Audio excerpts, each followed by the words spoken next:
Good morning, good evening, good afternoon, whenever you're watching this, guys. Continuing the push on these USFL quarterback rankings. Obviously, my last four are going to be shotgunned right in. Coming in at number two, we have Jamar Smith from the Birmingham Stallions. Now, originally, he came in last year as the backup to Alex McGough.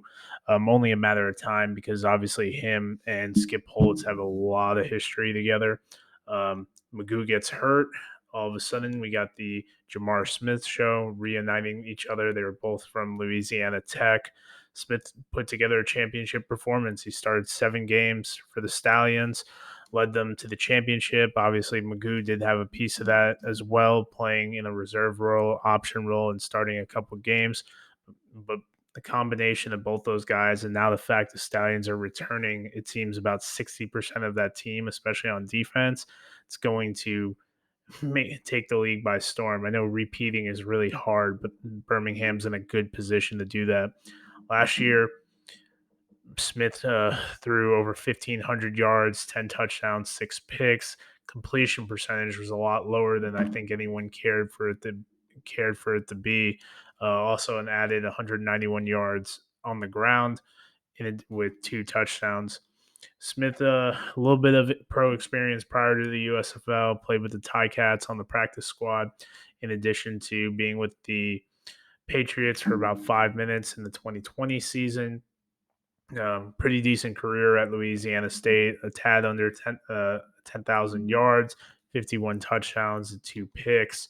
Now, a lot of people had Smith rated when I was looking him up a little bit higher. Um, he's got, but the thing is about Smith is that obviously with the 2020 season kind of hurt him because of the workouts and everything like that. A lot of people think he can make those NFL level throws. Obviously, pretty decent athletic. Ran a lot of zone reads and whatnot at La Tech. Fun fact about him was drafted by the Padres. So people, as a catcher, so people really get giddy about his release and throwing ability. Um, but one of the things I've noticed is that sometimes when he's reading the pre-snap reads on the blitzes and whatnot, he has some issues picking that up, and that's when it kind of seems like he's holding onto the ball a little bit longer than you'd think. With those 6 interceptions, it kind of felt like sometimes he was, doing a decent job of reading the field, but then once he gets down to the third or fourth option, the players kind of disappear a little bit, and he forgets about the safety.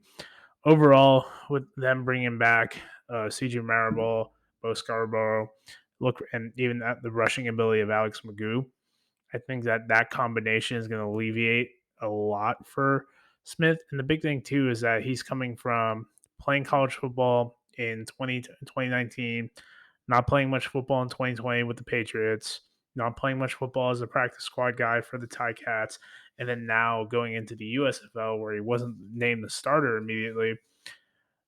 That year of him playing actual football is going to take him to the next level, and I really think that that's going to make a difference for Smith and the Stallions. So even if they don't repeat as champions, I definitely see them being favorites to make the playoffs once more.